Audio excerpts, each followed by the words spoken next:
Taiwan के इलाके में चीन ने भेजे इतने विमान, ताइवान का सिस्टम हो गया है पहले पूरब, फिर पश्चिम, फिर उत्तर, फिर दक्षिण, हर तरफ से ताइवान को हवा में घेरा।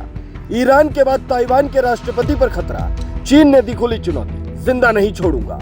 उधर मंडराए चीन के 42 विमान, इधर ताइवान में रह रहे अमेरिकी कमांडो ने संभाला मोर्चा। क्या दुनिया देखने वाली है तीसरा विश्व युद्ध? इजराइल रूस की राह पर नजर आ रहा है चीन।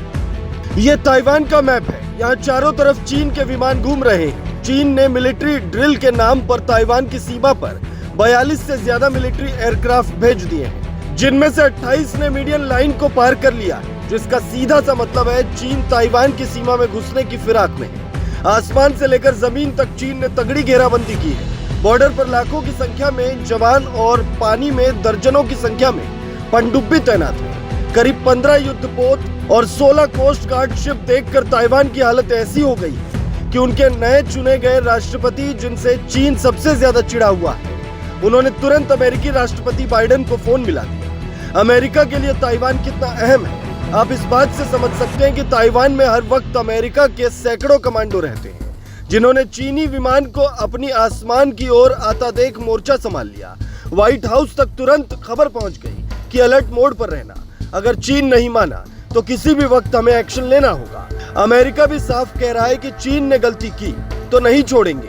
तो सवाल उठता है कि क्या दुनिया तीसरे विश्व युद्ध की ओर बढ़ चुकी है? ताइवान और चीन की लड़ाई पुरानी है, लेकिन इस बार चीन के गुस्सा होने और आक्रामक होने की वजह ताइवान के नए राष्ट्रपति। जनवरी महीने में ताइवान में राष्ट्रपति के चुनाव हुए थे। 20 मई को जब उधर ईरानी राष्ट्रपति का हेलीकॉप्टर क्रैश हुआ, उसी दिन ताइवान के नए राष्ट्रपति विलियम लाई चिंग ते राष्ट्रपति पद की शपथ ले रहे थे। ये चीन विरोधी नेता माने जाते हैं, इसलिए जैसे ही इन्होंने शपथ ली, चीन ने कह दिया कि हम इस बार ताइवान को नहीं छोड़ेंगे। शपथ के 3 दिन बाद ही चीन ने 2 दिन का युद्धाभ्यास शुरू कर दिया, जिसे देखकर ताइवान की जनता टेंशन में। चीन के मुकाबले ताइवान की सेना कहीं नहीं टिकती। आबादी के हिसाब से चीन जहां दुनिया का दूसरा सबसे बड़ा देश है, तो वहीं ताइवान दुनिया में 57वें नंबर पर आता है। ताइवान के पास चीन की तुलना में 6 गुना कम फाइटर जेट्स है। ऐसे में चीन से उसका मुकाबला अमेरिका के भरोसे टिका हुआ है। पर सवाल है कि क्या अमेरिका उसकी हर वक्त कितनी मदद कर पाएगा? एक तरफ अमेरिका में चुनाव है, तो दूसरी तरफ वो इजराइल और यूक्रेन में पहले से ही युद्ध में उलझा हुआ है। तो सवाल है कि क्या चीन ने जानबूझकर इस बार ताइवान पर कब्जा करने के लिए ये वाली टाइमिंग चुनी है? Bureau report, global Bharat TV.